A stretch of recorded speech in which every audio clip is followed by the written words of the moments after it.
Hello, it's Senior Runner, and you know I like to be controversial. So, following on from my can you or could you run injured, I would like to produce a little bit more in detail for you because that's my third most disliked video. Please stop being arseholes. To be quite honest, I want to be quite blunt with you because I do like being controversial, but I try out everything I do.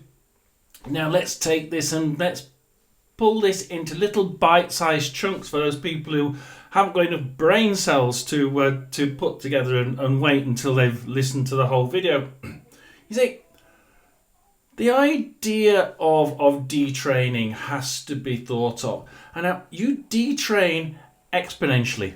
If you take, for instance, me, if I take 3 days off, I have already started to detrain very gently.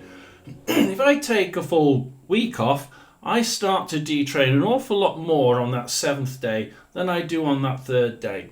So that has to be thought of. Now, if I run today at 2 o'clock and I run tomorrow at 6 o'clock, I've actually rested from over 24 hours, which is a full day. So that's another thing to think of. Now, I got injured on a Wednesday. Uninjured, and I hurt the top of my left thigh. And I'm told by trainer, right, okay, you should take 3 days off, 3 days rest.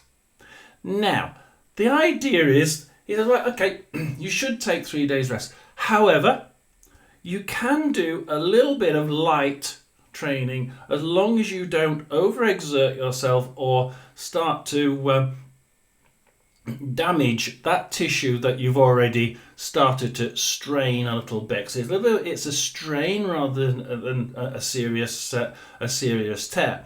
Obviously, serious tear, we're talking weeks. I got a few days off, 3 days off, right? Okay, so I can detrain a little bit.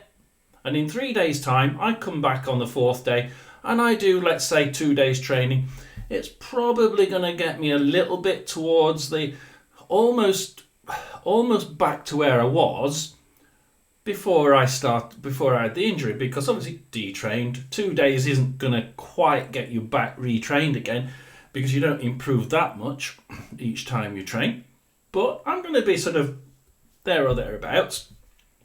But I didn't want to do that, and the reason why is quite simple. I want to try and make sure that I come out of this actually quite good, because go back to that situation. I take 3 days off. I take 2 days to bring back that training again. Remember, you can't train from day one. After having 3 days off, you've still got to train a little bit less in exertion and a little bit more the second day and a little bit more for the third. You're probably going to increase your running gently over the next sort of 7 days to get back to the full fitness and the full training capacity. So I didn't want to do that. I didn't want to go detrain and then gently increase it for the next 7 days, because I'm going to be training. I'm going to be back where I was in a week and a half's time, just about reaching a level playing field. Now, or at least at best, a week's time, I'm going to be about level. So I did a little bit of light training. Now, by light, my runs, my easy runs, according to Garmin, are between 9 minutes 10 and 10 minutes 10. Most of those had ran about 9:15, and that to me has suddenly started being a sort of right on the top end of zone 2. So light training to me was immediately the Thursday morning. Thought, what shall I do? I'll go running in the afternoon, and I did a 10 minutes 10 to 10 minutes 15. Well, 10 minutes 5 to 10 minutes 15. So I was right on the very, very slowest edge of my basic run for Garmin training. And I did the same on a Friday and had a rest day Saturday. Did a little bit of a light training on, again, 10 minutes 5 to 10 minutes 15 on a Sunday and a Monday. Now, on a Tuesday, I'm doing sprint work, and I was absolutely raring to go. And I tell you what, I was exactly as fit as I was at the beginning because I'd managed to keep the muscles moving. So instead of going into this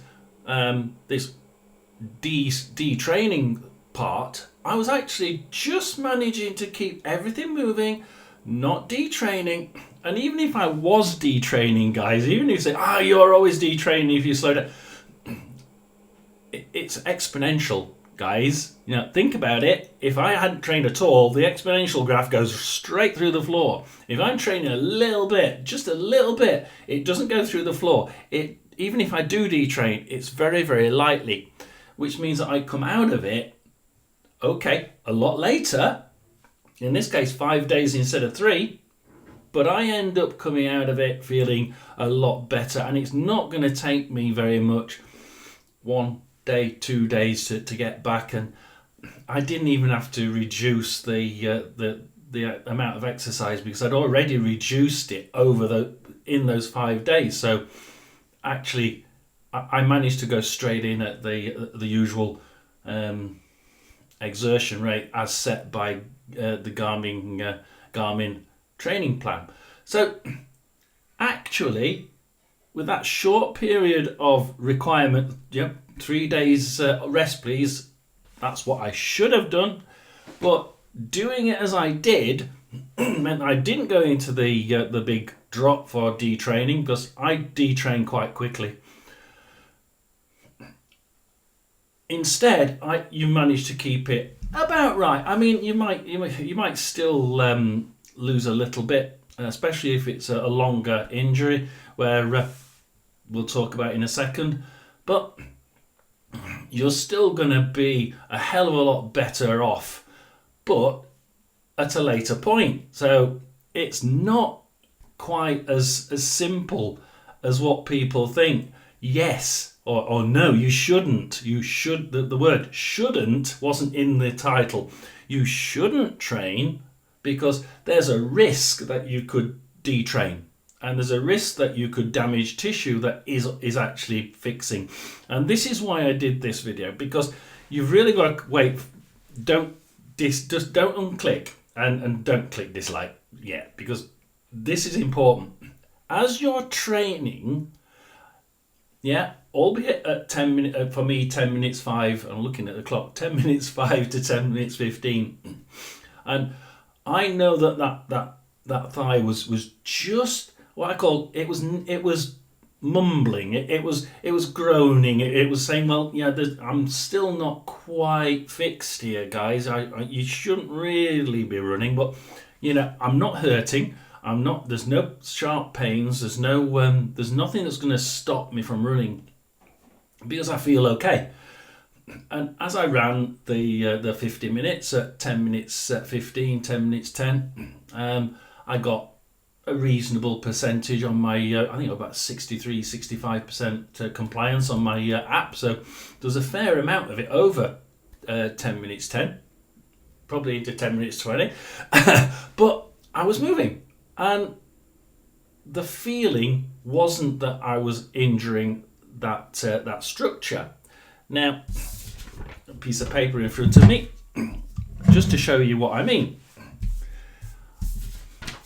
There's cells in here that are injured. So if I pull it and I keep exercising, those cells are still moving, and they're grumbling. They say, "Ow, that hurts. Hang on, that hurts. Ow, that hurts." The problem is, if you have a perforation down there, and I ripped it, it would rip down the perforations. So too many of those little cells that individually get hurt, and all of a sudden I do that and it's going to rip straight down the perforation. Or if I started with a very tiny tear, there we go, very tiny tear, I can do a little bit of light training. Yeah, I can do a little bit of light training. A little bit of light training at the top as well. Yeah, but as soon as I start doing a little bit more, oh dear, it's ripped, and that is going to hurt. And it's the ripping action that will hurt. As soon as you get the tiniest piece of that is happening, absolute no. You not only can, it's not only can you run, no, you can't, because that would damage it completely. So can you run? Yes, you absolutely can. Now I just want to take that point and take it a little bit further, because I'm talking about the longer periods here. Also, I want to do. We've just been talking about a 3-day period. Now, injuries that will require a 3-day rest are strains. They're things that haven't really. You've probably had one or two, like I said before, one or two little cells in here that have damaged from overexertion or from bashing or knocking against something, and actually pulling it, like I say, wouldn't have made any difference. If you're talking 2, 3, 4, certainly a ACL injury which takes sort of 6 months, you could be starting to see. Well, we'll go back to it, shall we? We could be a serious tear like that, almost all the way through, or we could be a little tiny tear.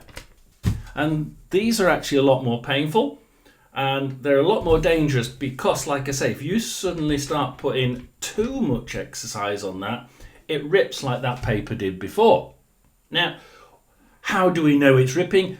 It's a sharp feeling. It's a definite, I am doing damage to tissue that I really don't want to do damage to. If you start damaging little cells, you start feeling a little bit of it's more of an uncomfortable feeling, and I'm probably at the limit of where I can go exercise wise. So if you're in something that's more long term, like a 2 week, 3 weeks, 6 months, well, 6 months you're going to be laid out, you're not going to be moving at all. 2 weeks, 3 weeks, you're probably talking about this idea of don't overexert yourself may actually just be a quick walk. It may be one of these power walks, but that is at the point you know where you are, because you're going to walk that power walk, and you think, I can just feel it starting to tell me that if I go any faster, that's going to hurt, and you to back off a little bit, and you keep going. So can you run while injured? Yes, it depends on the injury, and it depends on how long you're going to be injured for. My trainer says, yeah, it's only a strain. I don't think it's a bad sprain. You're probably 3 days and you should be okay. You might be okay after 2, but 3 will be good, and you'll be able to run and re-increase your training if you really are that bad at training. Yes, I am. Right, okay, 3 days and increase it over the next 2 or 3 days. So that's why I said it. You can't just say, no, you can't run. Yes, you can, because light strains, you certainly can just keep a little bit of movement in all of the muscles, and then you're not detraining, or you're not detraining at the sudden exponential depth of just stopping training, but you are keeping everything going. And I actually found, because obviously I try all these things out, I found that by keeping going, I managed to almost keep straight into the training straight after. Yeah, it took 5 days instead of 3, but I tell you what, I'm glad I did it, because it meant that I didn't have that down feeling of, I've just had 3 days off, I feel knackered, and I'm straight out to, that feeling is so. I didn't want to go down and feel, God, this warm-up run is not doing me any good. I don't want to do I really have to do 50 minutes after this? Instead, I got to that run on Tuesday, and I'm thinking, sprint work today. Oh, brilliant! Bit of light jogging on the warm-up, and I'm thinking, well, that's fine. I'm going to be doing really well today, and I was really in for it, and the feeling would have been totally different. So, should you know? And I did say should you on the short. If you want to go and look at the short, can you or could you? Yes, you can. Perhaps you could back it up with asking a trainer or asking someone who's more qualified. But what they will say is you can, as long as you're not disturbing that injury, making that injury get any worse, and as long as you're not overexerting yourself. So as long as you're not overexerting yourself, you're fine. And as long as you're not making that injury any worse, you can do some light training. Now, that light training, like I said in conclusion, for a strain, maybe a light jog, maybe a zone 2, which is actually quite good. It's really good for you, isn't it? Longer runs. So, or if it's something more serious, like a 3, 4, 5, 6 week, 2, 3, 4, 5, 6 week injury, it's quite likely as you get on, at the beginning of that 2 weeks, or 1 week, 2 weeks off, you're probably talking a jog a little bit slower than my 10-minute 5, 10-minute 15, going on to a fast walk, going on to a speed walk, going on to a walk, and then it will gradually get less, because you know as well as I do, if you get an ACL, you're sat on the you're not going to go anywhere, because that needs complete rest. And can you run with that? No. Can you train with it? No. And you know that because that's what you're told. So please stop being arses and disliking things just because you've got a big channel with X million viewers. It's not big, it's not clever, and it's not going to do anything to me because I'm not monetized. So this is Senior Runner.